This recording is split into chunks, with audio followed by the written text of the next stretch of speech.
کہہ رہے ہیں کہ سوال یہ ہے، قل هو اللہ احد اور الہکم الہ واحد، ان آیتوں کی تشریح فرمائیں۔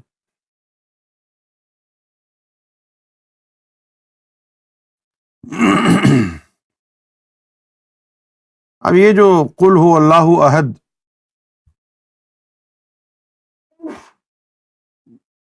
یہ جو صورت مبارکہ ہے،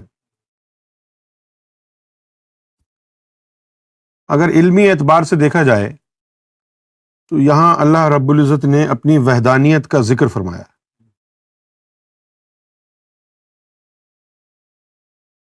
ٹھیک ہے نا؟ اور پھر اپنی ذات کو مخلوقات سے ممتاز جو اس کی ذات والا ہے تو وجہ امتیاز بتایا ہے، لم یلد ولم یولد، جس طرح ہم تولد ہوتے ہیں، ماں کے پیٹ سے نکلتے ہیں، ماں کے پیٹ سے نکلنا تولد ہونا ہے۔ لم یلد ولم یولد، نہ اس کو کسی نے جنا ہے نہ کسی کو اس نے جنا، تو یہ ایک بات یہاں بیان کی گئی ہے۔ وَلَمْ يَكُنْ لَهُ كُفُوًا أَحَدٌ، اب یہاں آپ اگر دیکھیں تو یہاں اللہ تعالیٰ ارشاد فرماتا ہے کہ اس کو ایگزمپلیفائی نہیں کیا جا سکتا، کیونکہ اس جیسا کوئی ہے ہی نہیں، اس جیسا کوئی ہے ہی نہیں۔ اچھا، میں آپ کو اس کا شان نزول بیان کرنا چاہوں گا۔ اس کا شان نزول کیا ہے، سمجھے آپ؟ اس کا شان نزول یہ ہے، بات ذرا گہری ہے، ہو سکتا ہے کہ 5 منٹ سے زیادہ لگ جائیں۔ اس کی جو بیک گراؤنڈ انفارمیشن ہے وہ یہ ہے، تاریخی طور پر آپ جانتے ہیں کہ عیسائیت اور یہودیت یہ توحید پرست ہوئے ہیں، یہ ملت ابراہیمی کے مذاہب جو ہیں یہ توحید پرست ہوئے ہیں، ایک خدا کو ماننے والے، اللہ کی وحدانیت پر ایمان رکھنے والے۔ یہودیت بھی توحید پر قائم ہے، یہودیت کی اساس بھی توحید پر ہے، اور عیسائیت کی اساس بھی توحید پر ہے۔ جتنے بھی پیغمبر، رسول، نبی جو اللہ کی بارگاہ سے بھیجے گئے ہیں، ظاہر ہے ان سب کی جو اساسی تعلیم ہے وہ توحید پر مبنی ہے، یہ بات تو طے ہے۔ آپ سمجھ گئے ہیں میری بات کو؟ حضور نبی کریم صلی اللہ علیہ وآلہ وسلم خطۂ عرب میں تشریف فرما ہوئے، اور اس علاقے میں پہلے کوئی نبی یا رسول آیا نہیں تھا، اس علاقے میں آیا نہیں تھا۔ اب یہ جو یہودی تھے، یہ جو یہودی تھے جو وہاں رہتے تھے،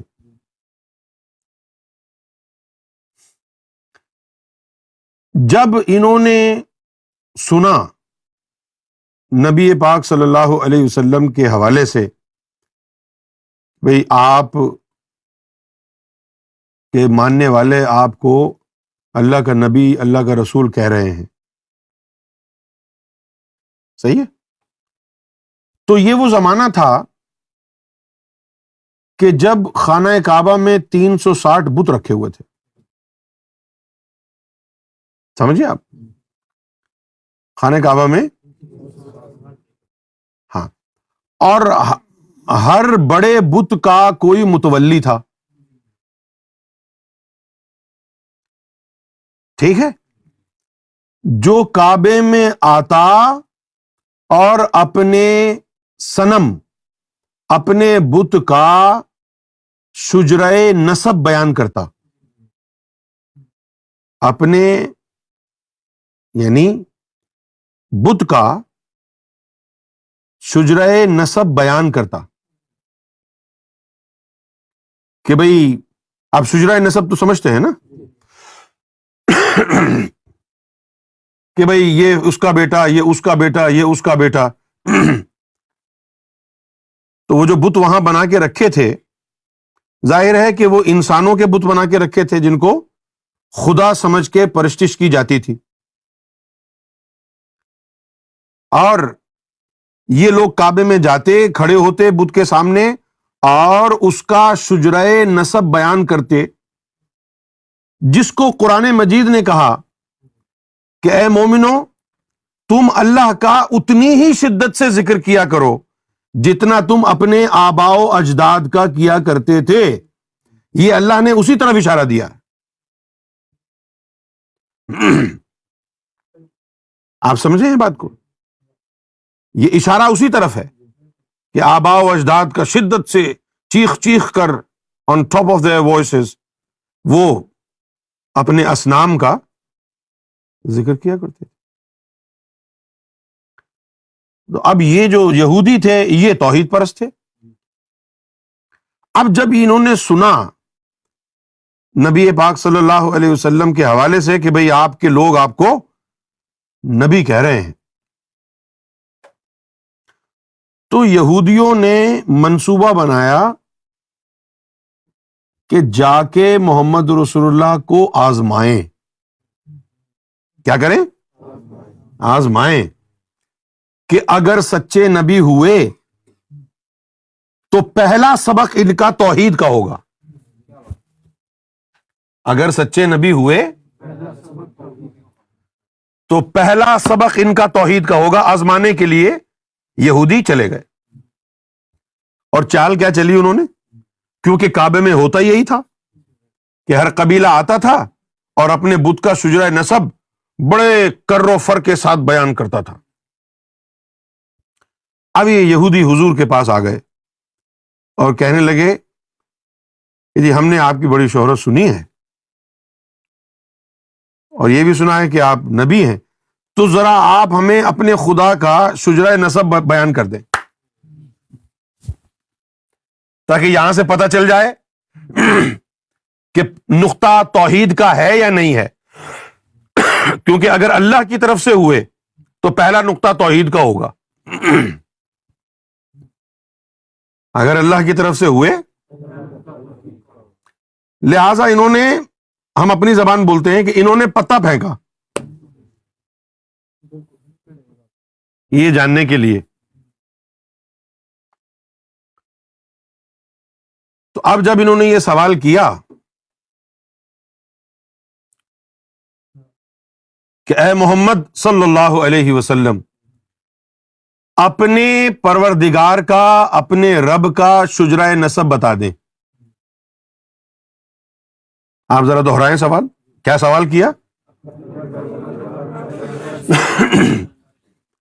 اپنے رب کا شجرہ نسب بیان کر دیں. انہوں نے یہ سوال کیا اور اس سوال کے جواب میں قل هو اللہ شریف آیت اتری. سوال کیا تھا؟ کہ اپنے رب کا شجرہ نسب بیان کر دیں. سمجھ میں آ گئی بات؟ آپ شجرہ نسب کیا ہوتا ہے؟ کہ بھئی ان کے باپ کا یہ نام تھا، پھر ان کے باپ کا یہ نام تھا، ان کا دادا کا یہ نام تھا، ان کے پردادا یہ تھے اور ان کے پردادا یہ تھے. یہ ساری چیزیں شجرہ نسب ہوتی ہیں. کہاں سے سلسلہ چلا ہے، جس کو انگریزی میں کہتے ہیں فیملی ٹری. اب سوال یہ آیا ہے حضور کی بارگاہ میں اور اس کا جواب اللہ کی طرف سے آیا. سوال آیا کہ اے محمد صلی اللہ علیہ وآلہ وسلم، اپنے رب کا شجرہ نسب بیان کر دیں. اور اللہ کی طرف سے جواب کیا آیا؟ قل، هو اللہ احد۔ یا رسول اللہ صلی اللہ علیہ وسلم کہہ دیجئے کہ وہ اللہ ایک ہے۔ قل هو اللہ احد اللہ الصمد۔ جو منصوبے تم نے اپنے ذہن میں سوچ رکھے ہیں وہ ان تمام سے عاری ہے۔ لم یلد ولم یولد، کسی نے اس کو جنا نہیں، نہ اس نے کسی کو جنا۔ شجرہ نسب کہاں سے آئے گا اس کا؟ لم یلد ولم یولد، سمجھے؟ اس کو کسی نے جنا نہیں، نہ اس نے کسی کو جنا ہے۔ ولم یکن لہ کفوا احد، اور اس جیسا تو ایک بھی نہیں ہے۔ جب یہ جواب انہوں نے سنا یہودیوں نے تو وہ پریشان ہو گئے کہ توحید کی یہ صورت تو ہمارے دین سے بھی افضل و اعلیٰ ہے، توحید کا یہ ڈھب تو توحید کی اس صورت سے بھی اعلیٰ ہے جو ہمیں بیان کی تھی۔ جن کے دلوں میں قفل نہیں تھا اللہ تعالیٰ نے ان کو ہدایت دے دی، اور وہ یہودی مشرف با اسلام ہو گئے، نبی پاک صلی اللہ علیہ وسلم کے ہاتھ پر اسلام قبول کر لیا۔ تو یہ اس آیت کا پس منظر ہے۔ مجھے امید ہے کہ آپ کو اس سے فائدہ ہوا ہوگا۔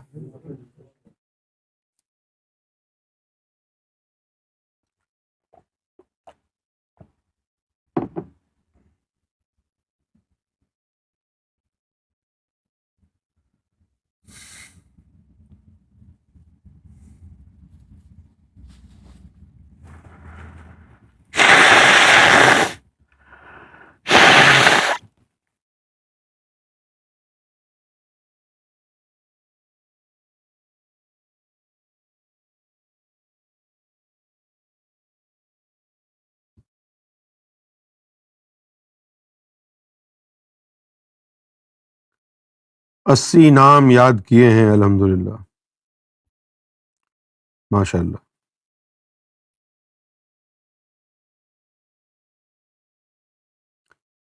الہکم الہ واحد، یہ ایک بنیادی نقطہ ہے۔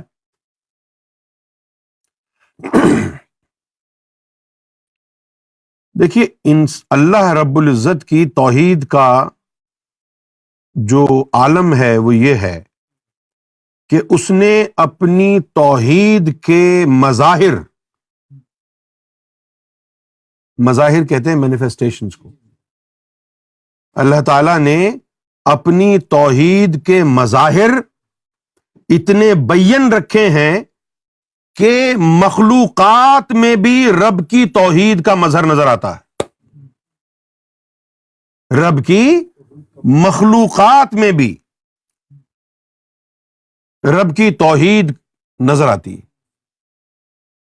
الہکم الہ واحد، الہکم تمہارا الہ، تمہارا معبود، الہ واحد، بس وہی واحد ایک معبود ہے۔ سمجھے آپ؟ تمہارا بنانے والا، تمہارا معبود ایک ہے، اکیلا ہے، اور اس کی توحید کا یہ رنگ تخلیق کے لامتناہی سلسلے میں آج بھی نظر آتا ہے۔ سمجھے آپ؟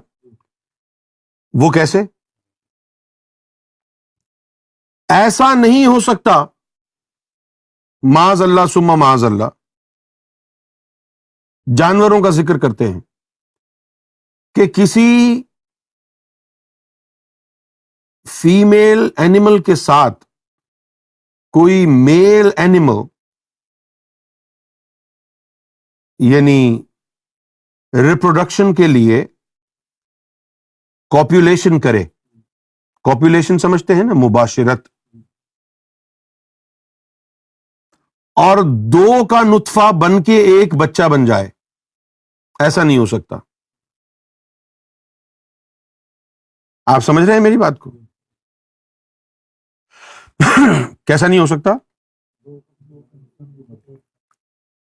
اگر ایک، چلو بکری کا ذکر کر لیتے ہیں، اگر ایک بکری کے ساتھ دو بکروں نے مباشرت کی ہو، اس کے باوجود بھی بکری پریگننٹ ہوگی تو ایک ہی نطفے سے ہوگی، یا اس کا یا اس کا، دونوں مکس نہیں ہو سکتے. یعنی ان کا باپ ایک ہی ہوگا. جب دنیاوی طور پر مخلوقات میں جو رب نے افزائش نسل کا جو طریقہ رکھا ہے، اس میں توحید کا یہ عالم ہے کہ ملٹیپل پارٹنرز ہونے کے باوجود پریگننسی کسی ایک کے اسپرم سے ہوگی، دو سے ہو ہی نہیں سکتی، امپاسبل ہے، ناممکن ہے. صحیح ہے نا؟ جب کوئی جانور، جب کسی جانور کے دو باپ نہیں ہو سکتے، ٹیکنیکلی بایولوجیکلی ہو ہی نہیں سکتے، کسی جانور کے جب دو باپ نہیں ہو سکتے، کسی انسان کے دو باپ نہیں ہو سکتے، تو پھر خالق دو کیسے ہو سکتے؟ الہکم الہ واحد. رب کا تنہا معبود ہونا تو وراء الورا بات ہے، اس پر تو گفتگو کرنا بھی، اس پر تو گفتگو کرنے کی بھی حاجت نہیں ہے. اللہ کی وحدانیت اور اس کی توحید کا مظہر انسان کی افزائش نسل کے پروسیس میں دیکھا جا سکتا ہے کہ کوئی جانور بھی ایسا نہیں ہے جس کے دو باپ ہوں، کوئی انسان ایسا نہیں ہے جس کے دو باپ ہوں. یہ اللہ تعالیٰ نے اپنی توحید کے مظاہر انسانوں کی شخصیات میں، جانوروں میں رکھے ہیں. آپ سمجھ گئے ہیں میری بات کو؟ تو یہ ہو گیا الہکم الہ واحد. آسان ہے نا سمجھنا؟ یہ تو بھئی کسی جانور کے جب دو باپ نہیں ہو سکتے، کسی انسان کے جب دو باپ نہیں ہو سکتے، کسی جن کے دو باپ نہیں ہو سکتے، تو اس مخلوق کے دو الہ کیسے ہو سکتے ہیں؟